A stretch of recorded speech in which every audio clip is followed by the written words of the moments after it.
Hello दोस्तों, आज की इस वीडियो में मैं आपको बताऊंगा कि रिपोजिटरी पैटर्न्स को हम अपने डॉट नेट कोर एप्लीकेशंस के अंदर यूज कैसे कर सकते हैं। ठीक है। तो बेसिकली हम सबसे पहले ये देखते हैं कि रिपोजिटरी पैटर्न्स है क्या।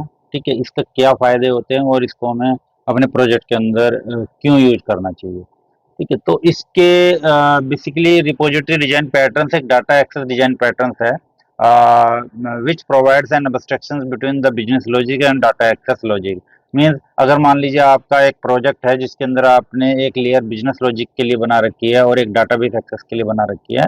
ठीक है, तो वो दोनों लेयर सेपरेट चलेंगी। ठीक है, दोनों के बीच में जो डिपेंडेंसी है वो खत्म हो जाएगी। उसको हम एक स्टैंडर्ड इंटरफेस के थ्रू इम्प्लीमेंट करते हैं। वो जब मैं आपको डेमो दिखाऊंगा तो उस टाइम पे आपको पूरा क्लियर हो जाएगा ना। अदरवाइज अगर आप रिपोजिटरी पैटर्न को यूज नहीं करते हो तो हर बार आपको चेंज करना पड़ेगा। तो इसके अंदर जेनेरिक पैटर्न्स आप यूज कर सकते हो।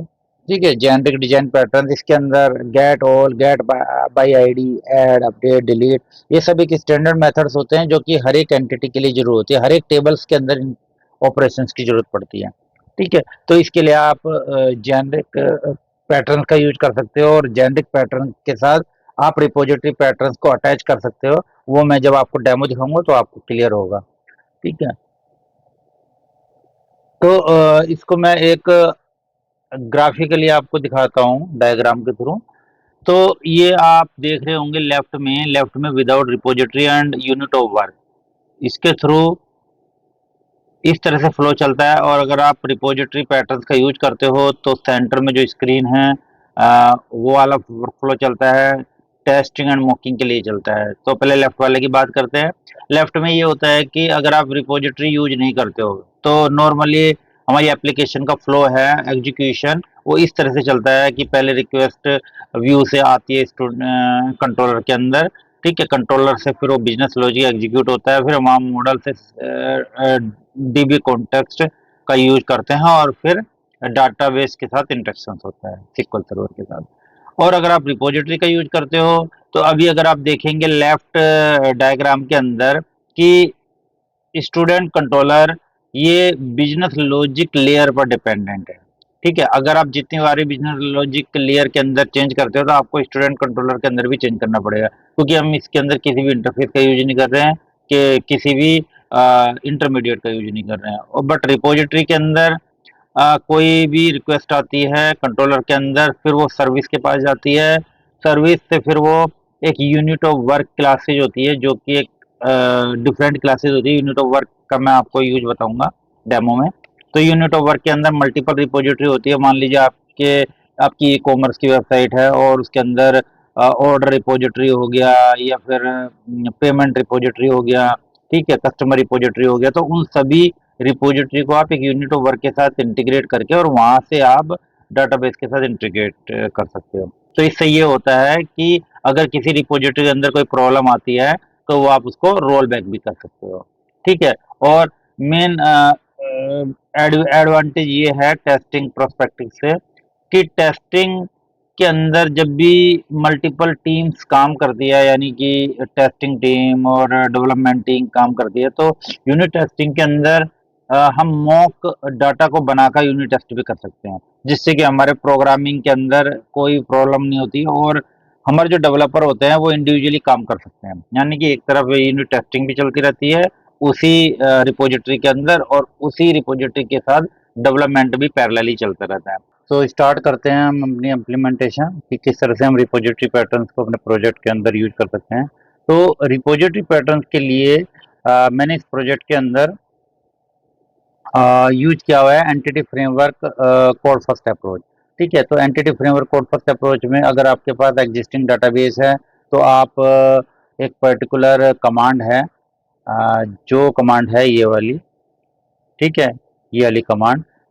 तो इस कमांड का यूज करके आप अपने एग्जिस्टिंग डाटाबेस के अंदर जितनी भी टेबल्स है उसको यहाँ पर एज ए मॉडल की तरह आप क्रिएट कर सकते हो। यहाँ पर आपको डाटाबेस का नाम डालना है और यहाँ पर सर्वर का नाम डालना है। ठीक है, अच्छा, और अगर आपके पास एग्जिस्टिंग डाटाबेस नहीं है, आप नया डाटाबेस क्रिएट करना चाहते हैं अपने मॉडल्स के through, entity framework code first approach के थ्रू, तो उसके लिए आपको सबसे पहले हर टेबल के अकॉर्डिंग आपको एक मॉडल बनानी पड़ेगी। मान लीजिए सपोज आपके पास कोई पर्टिकुलर टेबल है SQL सर्वर में बिल ऑफ पेमेंट, तो उसकी आपको उसी अकॉर्डिंग आप मॉडल क्रिएट करनी पड़ेगी। या आपने मॉडल क्रिएट कर दिया, ठीक है।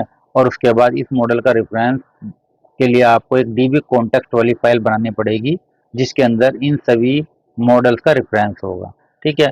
बट इसको DB कॉन्टेक्स्ट से इम्प्लीमेंट करना पड़ेगा। ये पूरे का पूरा जो entity framework code first approach के लिए सेपरेट वीडियो है, आप उसको देख सकते हैं। बट अभी इसके वीडियो के अंदर मैं सिर्फ आपको ये बता देता हूँ कि DB कॉन्टेक्स्ट से इम्प्लीमेंट होनी चाहिए क्लास। और इसके अंदर हम सभी मॉडल्स के लिए रेफरेंस यहाँ पर सेट कर देंगे, यानी कि बिल ऑफ पेमेंट, ठीक है, कैटेगरी MST, कंपनी MST, और यहाँ पर हम DB सेट का यूज करके उसको इम्प्लीमेंट कर देंगे, ठीक है। तो ये तो हो गई हमारी डाटा एंटिटी जो रेडी हो जाएगी। इसको हम एक सेपरेट लेयर के अंदर रख सकते हैं। अब हमारी दूसरी लेयर है सर्विस लेयर। इसके अंदर रिपोजिटरी पैटर्न्स के लिए सबसे पहले हम जेनेरिक रिपोजिटरी क्रिएट करेंगे। जेनेरिक रिपोजिटरी हम क्यों क्रिएट करते हैं वो बताता हूँ। जेनेरिक रिपोजिटरी क्रिएट करने का फंडा ये होता है कि हमारे मेनली एप्लीकेशन के अंदर 4-5 तरीके के फंक्शंस होते हैं जो कि रीयूजेबल होते हैं हर एक कंट्रोलर के अंदर। यानी कि हम पूरे किसी एक पर्टिकुलर टेबल से पूरा डाटा को भी गेट कर सकते हैं। आईडी के बेस पे हम एक सिंगल रिकॉर्ड को गेट कर सकते हैं, ऐड करना होता है, अपडेट करना होता है या डिलीट करना होता है, ठीक है। तो इसके लिए हमने एक कॉमन फंक्शन बना लिए हैं, और उस कॉमन फंक्शन को हमने एक रिपोजिटरी के अंदर सेट कर दिया, आई जेनेरिक रिपोजिटरी, ठीक है। इसके अंदर इस मेथड्स को हमने डिक्लेयर कर दिया है। और इसकी इम्प्लीमेंटेशन जो होती है, इम्प्लीमेंटेशन क्लास ये है जेनेरिक रिपोजिटरी। यहाँ पर हम इस जो आई जेनेरिक रिपोजिटरी है इसके सारे मेथड्स को इम्प्लीमेंट करेंगे। ये देखिए, जो DB कॉन्टेक्स्ट है, जो हमने डाटा लेयर के अंदर DB कॉन्टेक्स्ट बनाया है, उस DB कॉन्टेक्स्ट का ऑब्जेक्ट यहाँ क्रिएट करके और उसको हम इंजेक्ट कर देंगे, जिससे कि हमें इंस्टेंस मिल जाए, ठीक है। और यहाँ पर हम इन कॉमन मेथड को इम्प्लीमेंट कर लेंगे। यहाँ पर सारा डाटा रिटर्न होगा, यहाँ पर आईडी के बेस पे रिटर्न होगा। तो कोई भी एंटिटी होगी ABC, तो हर एक एंटिटी के अंदर ये कॉमन मेथड सेम चलेंगे, हमें बार बार क्रिएट करने की जरूरत नहीं है रिपोजिटरी के अंदर। अच्छा, तो ये हमारे जेनेरिक रिपोजिटरी सेट होगी। अब हम बनाएंगे कस्टम रिपोजिटरी। मीन्स मान लीजिए ये वाले तो मेथड हो गए, ये तो हर एक एंटिटी के लिए कॉमन होगी। अब इसके अलावा अगर हमें कोई अलग फंक्शन बनाने हैं अपने अकॉर्डिंग, ठीक है, तो उसके लिए हम कस्टम रिपोजिटरी बनाएंगे। अगर आपको नहीं बनाने हैं, आपको सिंपल CRUD ऑपरेशन ही यूज करने हैं, तो आप सिंपल आप जेनेरिक रिपोजिटरी का यूज करके आप उसको यूज कर सकते हो अपने कंट्रोलर में। लेकिन अगर आपको अपनी तरफ से भी और कोई फंक्शन बनाने हैं, तो उसके लिए हम कस्टम रिपोजिटरी का यूज करेंगे। तो कस्टम रिपोजिटरी के लिए भी सेम फंडा वही है, पहले हम इंटरफेस का यूज करेंगे, क्योंकि जो भी चीज हमें चलेगी वो इंटरफेस के अकॉर्डिंग ही चलेगी। कि अगर हम इंटरफेस नहीं बनाते हैं, हम सीधा रिपोजिटरी ही बनाते हैं, तो हम अपने कोड को लूजली कपल्ड में कन्वर्ट नहीं कर सकते। मीन्स हम जो डिपेंडेंसी है उसको रिमूव नहीं कर सकते हुए, ठीक है। डिपेंडेंसी को रिमूव करने के लिए कि हर क्लास का किसी दूसरी क्लास के साथ जो इंटीग्रेशन होता है, जो टाइटली कपलिंग होती है, उसको आप रिमूव कर सकते हो सिर्फ इंटरफेस। कि इंटरफेस ही एक ऐसा माध्यम है, स्टैंडर्ड ऑब्जेक्ट होता है जिसके थ्रू हम डिपेंडेंसी को रिमूव कर सकते हैं मल्टीपल ऑब्जेक्ट के बीच में, ठीक है। तो अब आता है सेकंड, कस्टम रिपोजिटरी। मान लीजिए आपके पास दो टेबल्स हैं, कोई एम्प्लॉय टेबल है और एक कस्टमर टेबल है।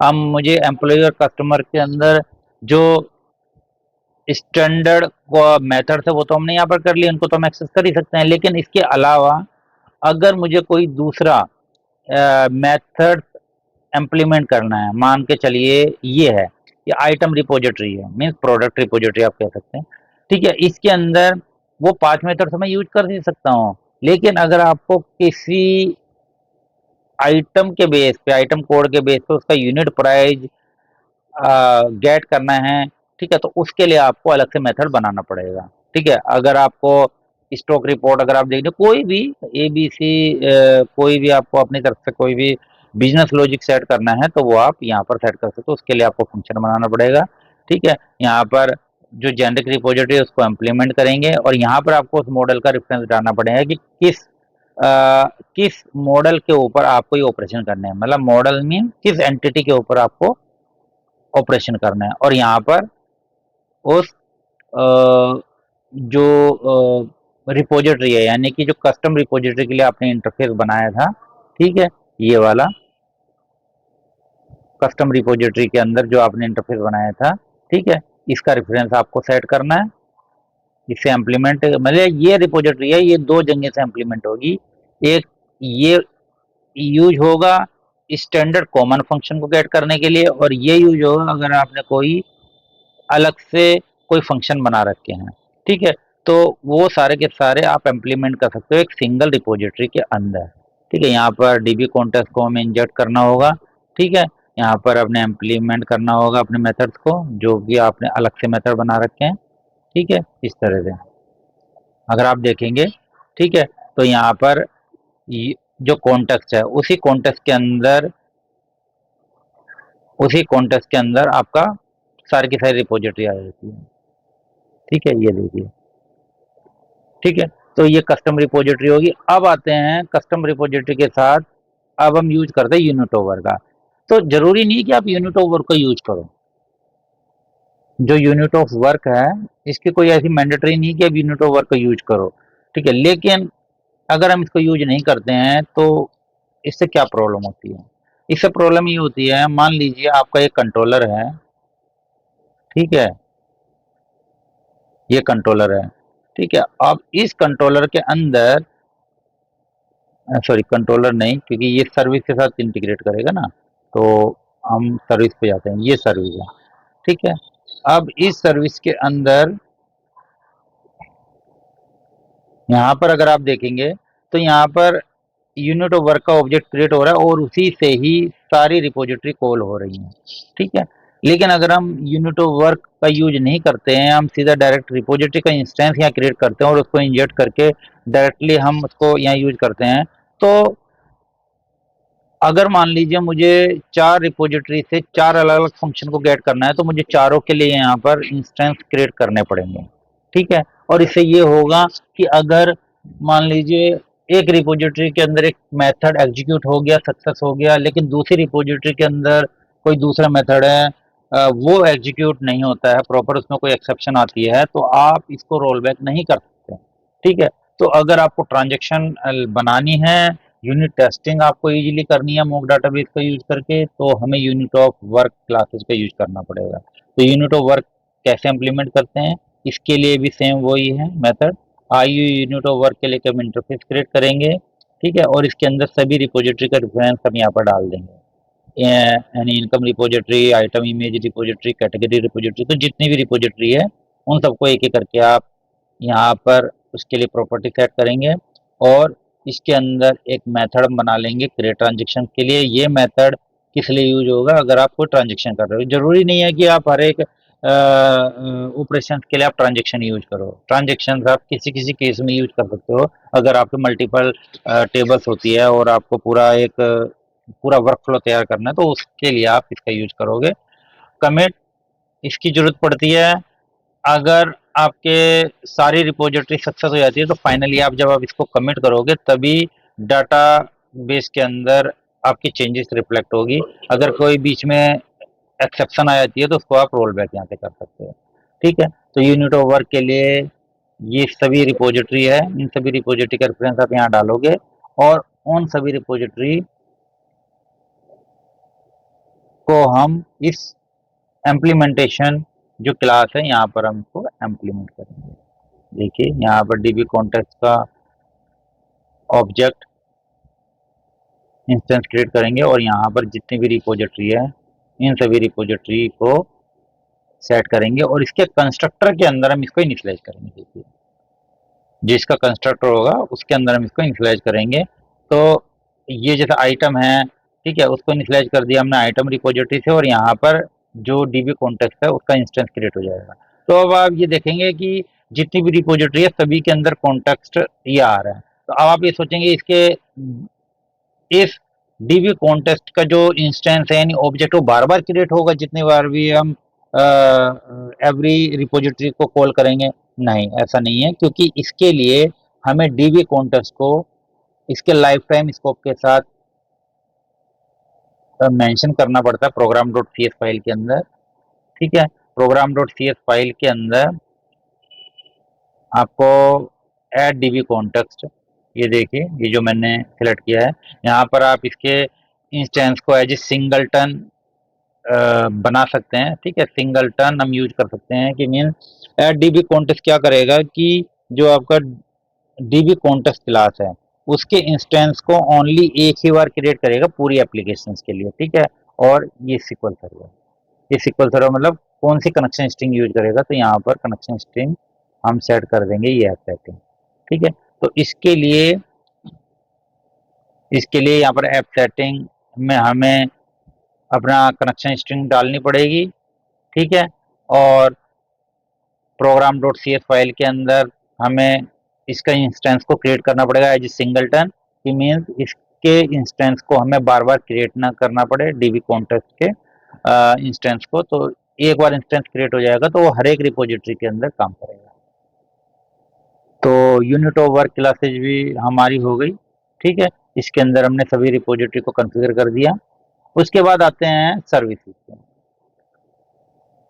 ठीक है, अब ये जो सर्विस है हम डायरेक्टली इस रिपोजिटरी को यहाँ पर भी एक्सेस कर सकते हैं, बट हमें रिपोजिटरी पैटर्न के थोड़े प्रॉपर पैटर्न्स को फॉलो करना पड़ता है। आप इस सर्विस के लिए आप डिफरेंट क्लास लाइब्रेरी भी क्रिएट कर सकते हैं। मैंने इस सर्विस को सिंगल इसी सर्विस के अंदर ही इम्प्लीमेंट कर दिया है डिफरेंट फोल्डर बना के, लेकिन बेस्ट भी ये रहेगा कि आप इस सर्विस के लिए आप अलग से क्लास लाइब्रेरी बनाइए। अब इसके अंदर क्या होगा, इसके अंदर भी सेम वही है मेथड। आप इसके अंदर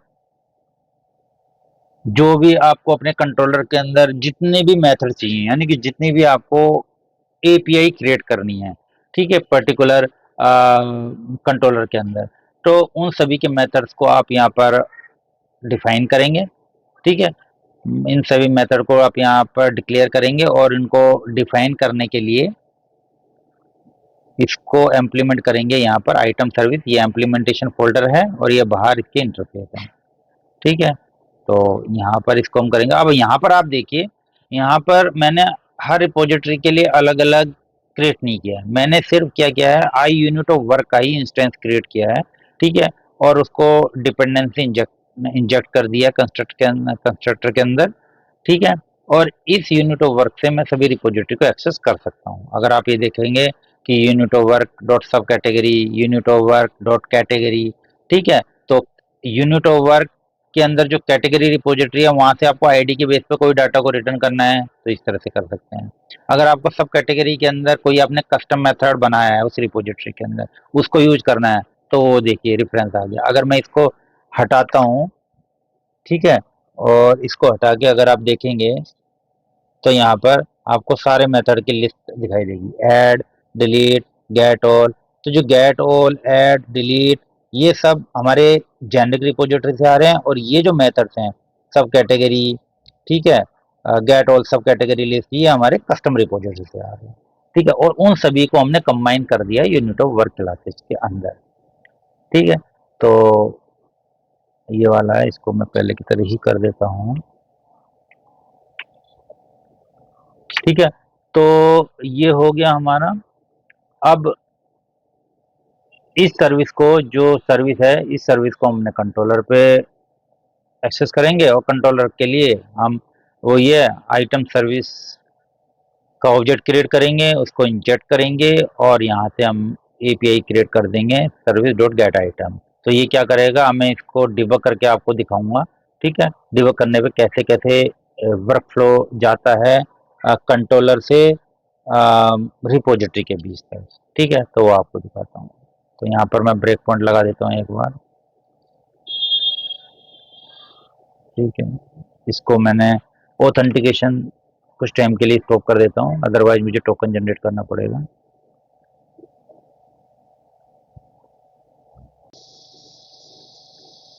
हाँ, तो दोस्तों ये मेरी एपीआई रन हो गई है। ठीक है, अब मैं आपको one by one work flow दिखाता हूँ। तो मुझे आइटम की लिस्ट को लेकर आना है, मैंने ब्रेक पॉइंट लगाया हुआ है, अब मैं इसको एग्जीक्यूट करता हूँ। ठीक है, तो ये सबसे पहले हमारा आया इस एपीआई पे। ठीक है, यहाँ से ये सर्विस को कॉल करेगा।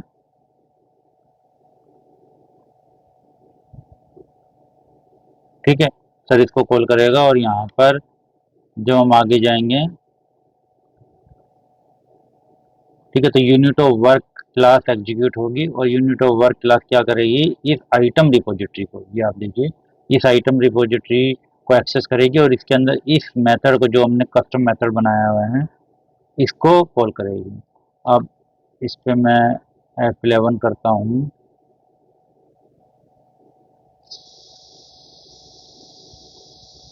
ठीक है, तो ये इसके अंदर आया। इसके अंदर आकर ये जो क्वेरी है लिंक क्यू की, ये चलेगी। ठीक है, तो ये लिंक क्यू क्वेरी चली और ये हमारे पास डाटा रिटर्न हो गया। ठीक है, इस तरह से अगर आप देखोगे पूरा का पूरा डाटा रिटर्न हो गया। तो आई थिंक आपको समझ में आ गया होगा ये पूरा का पूरा वर्क फ्लो। तो अगर आपको ये वीडियो पसंद आई हो तो आप प्लीज़ लाइक कीजिए, शेयर और